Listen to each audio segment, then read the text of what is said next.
Welcome to channel xefour. I am Adam xefour Mesnarig and this is Mark Spitster. So this is our attempt at getting a cool YouTube channel up just for Australians, including tech news, cars, reviews, gadgets, anything. So guys, this is our very first episode, so we hope there's many more to come. Yeah, and go easy on us, okay? Yeah, we're just getting started. So thanks guys, and we really hope you enjoy what's to come. Awesome.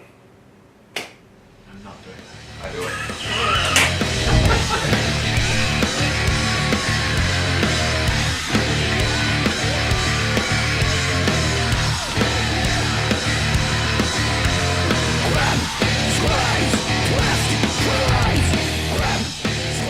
Welcome to channel xefour. I am Adam xefour, your host, and this is Mark Spitster. So we're here to try and bring you the latest and greatest information about tech, gaming, cars, whatever we find relevant, and try to just bring it down to a level where we can relate to it a bit more as an Australian. So let's get started. So first of all, I wanted to discuss the Apple Watch. So Tuesday, March the 10th for us here in Sydney, Australia at 4 AM. You can catch the live stream at www.apple.com/live.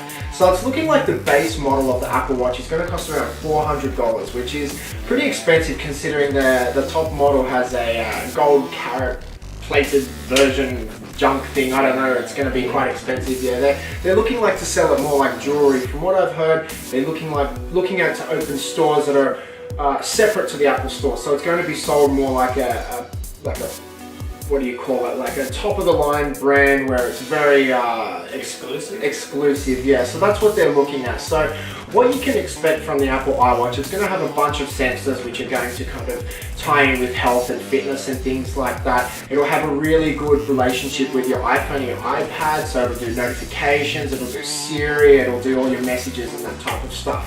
Unfortunately, it's looking like it's only going to have 1 day worth of battery life, which kind of sucks, I know, but it does have wireless charging, which is a great plus, which is something I really think is cool. So for me, I'll be pre-ordering that thing straight off the bat. How about you? Yeah, no, I'll be sleeping through the live feed at 4 in the morning, and I really don't care about the watch. So I'll be straight up for that, and I'll be pumped up on Code Zero, watching that all morning. So I'm really looking forward to that event. Yeah, and hopefully the Apple TV gets a bit of a bump. Now, the last time they brought out an Apple TV was about 4 years ago, so it's been quite a while now. So I'm hoping Apple brings something to the table in terms of a new set-top box or even a television set, which has been rumored for like the last 5 years. So I'm hoping to see something with that, but otherwise, looking forward to the event.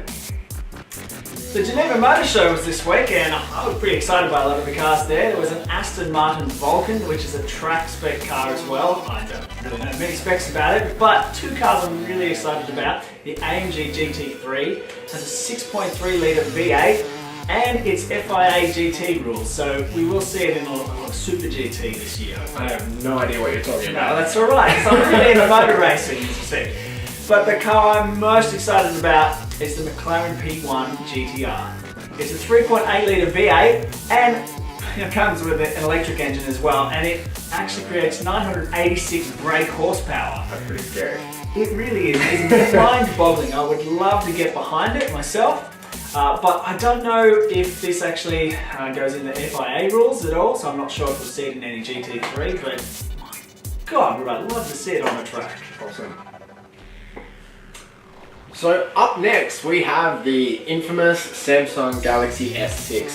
So, I'm going to go on a bit of a rant here. I am a profound and I am a patriotic Apple fanboy to the bone. I have everything Apple and I am a very, very big enthusiast for the company. So let me just first go on to say, after all the crap that went down with Samsung versus Apple and all the lawsuits, and it looks like Apple won fairly, what's the word I'm looking for, conclusively. Yeah.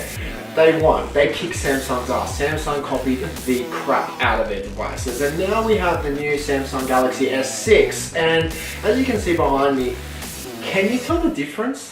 It looks exactly the same as an iPhone 6. I hate what they have done. They have blatantly copied the design language of the Apple iPhone. It is disgusting. Anyway, So here we are, I'm going to present you with the latest specs on the Samsung Galaxy S6. So it is running Android 5.0 Lollipop. It has a 5.1 inch Quad HD display, which ends up being 577 ppi Super AMOLED. The processor is a quad 2.1 GHz plus a quad 1.5 GHz octa-core processor, sporting a 3 GB of RAM, coming in 3 flavors of internal storage, 32, 64 and 128 GB. Battery is a 2550 mAh, which includes wireless charging and wired supercharging. There's a lot of things going wireless charging there. A lot of things going wireless charging. Camera, they've done a very healthy bump with a 16 megapixel with optical image stabilization rear with a 5 megapixel front-facing camera. Connectivity, same Wi-Fi 802.11, ABGC, NZK, LMNOP, all that kind of stuff, all the nice things. Bluetooth 4.1, weighs 138 grams, and it looks exactly like an iPhone 6. So what they say is if you can't beat them, copy them.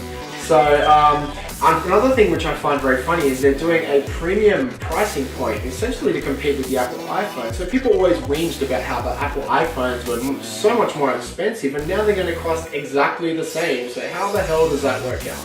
And I just want to go on to do a quick, very quick rant about my thoughts on the spec war. So a lot of people come out and say, oh, you know, we've got a faster processor, we've got more RAM, we've got this and this. We can do more with our phone. Yeah, all this kind of crap. But you know what? That doesn't equate to real world tests. So in the real world, yeah, you might have 10 times more RAM and 10 times faster processor, but when I open an application on my iPhone, it opens more quickly. Do you know why? Because Apple designed their software exactly for one set of hardware, where Android, Google develop an operating system that is delivered on so many different types of hardware platforms, so many different variations of processors, memory, all this kind of stuff.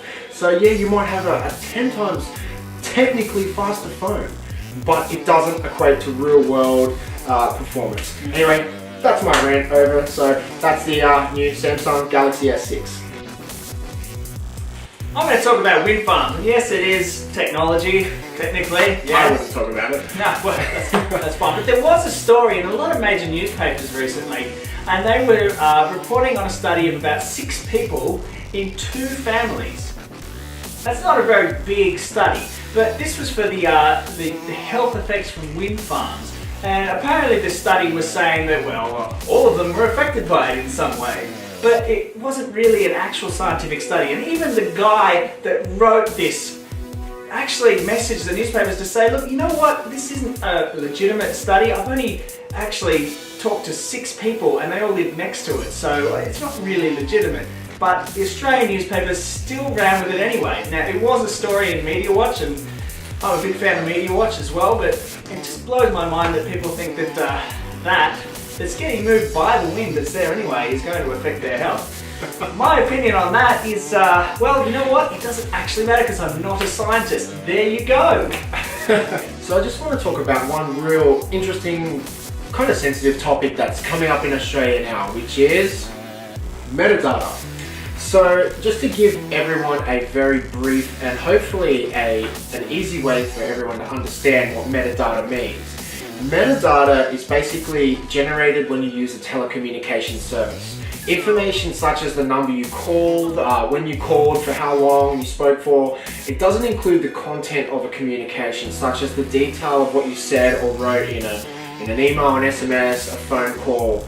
So it seems like with the whole terrorism threat going on around the world, the government is trying to shoehorn this whole new set of laws in that basically allows them to record metadata.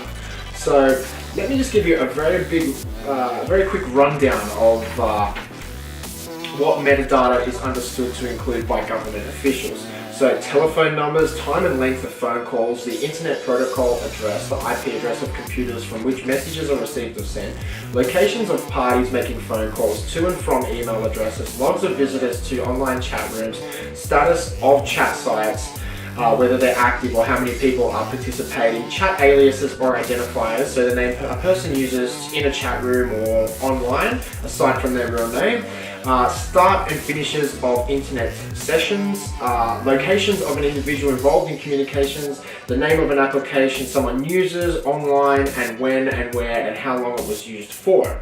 So, I know it's a lot to digest, but also what metadata is not, just so people are clear, is the content of a communication such as a phone call or an email. So what the actual meat of that call was or email, the subject line of an email, the content of a discussion in a chat room, so what was said or discussed, the content of a mobile phone text message, SMS, attachments to emails such as photos or videos, web camera transmissions, websites a person visits, i.e. browsing histories, the name of a website a person visits, and the substance of a person's social media posts. So, coming back to that and kind of funneling everything down. So what that means for the end user, and if this law is passed in Australia, what this is going to mean for all of us, is that means anything you do online, you leave a digital footprint. So all in all, they're going to know about when you made a phone call, to who you made a phone call, for example, but they won't know what you discussed or what was in the text message you sent. It's just all markers of when it happened, what was sent, what was received, things like that. So it can be a little bit scary. On one side, you know, it's great for the whole terrorism thing and to protect the country and all that, but then on the other side, it's also a bit of an invasion in privacy. So I just want to get some feedback on what you guys think. Yeah, well, you know, there are two little things that I haven't heard mentioned as well, and then there's one sort of major thing for me as well is that the IMEI of your mobile phone, is that going to be part of the data? Is your MAC address of your computer that you're using going to be part of that data? I haven't heard those actually being discussed ever. And my other big gripe is the whistleblower thing. The people that want to remain anonymous when they're dobbing on, say, government institutions. If they're going to remain anonymous and the government is then tracking them, and the journalists that they're speaking to, it's going to be incredibly difficult for people to do that. So, you know, if you are going to be a whistleblower, you really know how to cover your tracks. Yeah, and in my opinion, one key component to a healthy democracy is a free and healthy press. You can't suppress the news gathering organisation, so that's another scary thing when you do put that into perspective. So yeah, well, especially considering the news of Australia is going down this path of just paid, really. Like, let's promote things most of the time. Yeah. So anyway, we want to get your thoughts on what you think about this, and please post in the comments below, and anything you come back with, as long as it's super not crazy and stuff like that. Yeah, we'd like to hear what your thoughts are. So yeah, guys, please feel free. Now, another interesting piece of tech that I stumbled across, the Audi Swarm OLED lighting for taillights and indicators. It's a pretty cool look. Cool concept. It's interesting. I'm not sure it's going to really allow people traveling behind you to really understand what's going on when you're braking. I mean, it's almost like you're going to have to educate people on, this is what my lights now do. But still, it looks really cool. I would probably have an accident just purely because I'm staring at the thing, so fascinated by it. You know, like when you see a bus with a really hot chick on the side, you just kind of, whoa. So yeah, that's how I yeah. Always in the bus. Yeah. Awesome.